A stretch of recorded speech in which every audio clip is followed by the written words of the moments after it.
Lord Krishna. From the playful boy who stole butter to the strategic charioteer in the Mahabharata, Krishna is not just a god. He is a phenomenon, embodying joy, duty, wisdom, and love. Krishna's story begins in Mathura, where he was born to Devaki and Vasudeva under oppressive circumstances. His uncle, King Kansa, feared a prophecy that Devaki's eighth son would kill him.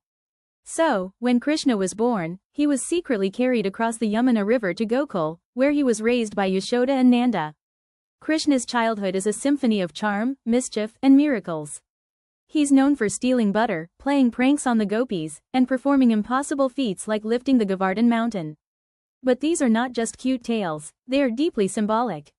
His butter thefts? They signify him stealing away the impurities of the human heart.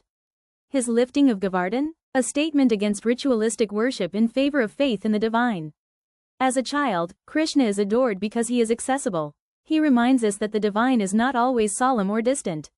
Sometimes, it's right there, in the laughter of a child, the simplicity of rural life, and the joy of play. As Krishna grows, his presence in Vrindavan takes on a new energy. This is the phase of Radha and the gopis, where Krishna's flute calls not just ears, but souls. Radha and Krishna's love story is not your conventional romance. In fact, it's often misunderstood. Radha represents the soul, and Krishna, the divine. Their love is transcendental, free of possession, defined by longing. The Ras Leela, the divine dance with the gopis, is a cosmic celebration of bhakti, devotional love. Krishna multiplies himself to dance with each gopi, symbolizing that the divine responds uniquely to every seeker. His flute becomes a metaphor for surrender, empty, hollow, yet filled with divine music when held by Krishna. He invites us to become like the flute, egoless, so that the divine may flow through us. This romantic, playful Krishna, charming and magnetic, is the god of hearts. And yet, beneath that charm lies a deeper invitation, to love without fear, without condition, and without ego. But Krishna is not confined to pastoral beauty. As the story moves forward, so does Krishna, towards the realm of politics, dharma, and destiny. In the epic Mahabharata, Krishna plays the role of a divine strategist. He becomes the mentor and guide to the Pandavas, helping them navigate a treacherous world filled with injustice. This Krishna is not wielding a bow or a mace. Instead, he uses wisdom, diplomacy, and sometimes, cleverness. He prevents wars when he can, but supports dharma when it must be defended, even through battle.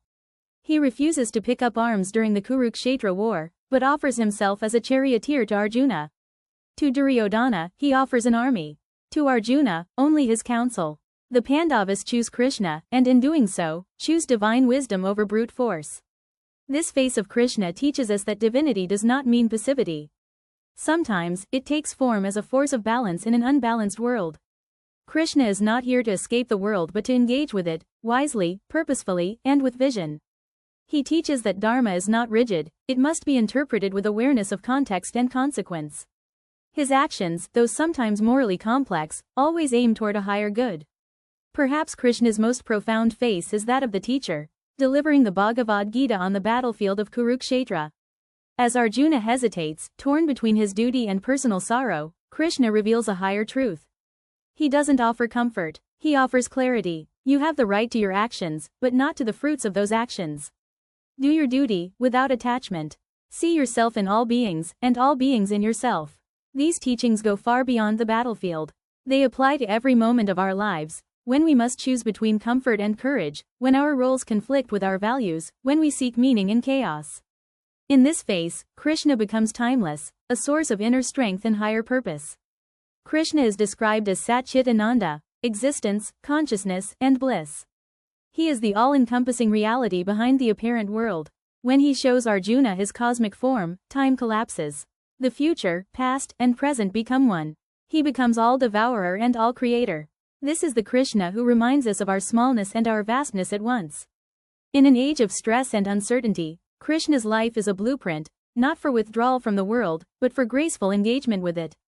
His flute reminds us to listen to the music within. His counsel reminds us to align our actions with purpose. His cosmic form reminds us that we are part of something far greater than we can imagine.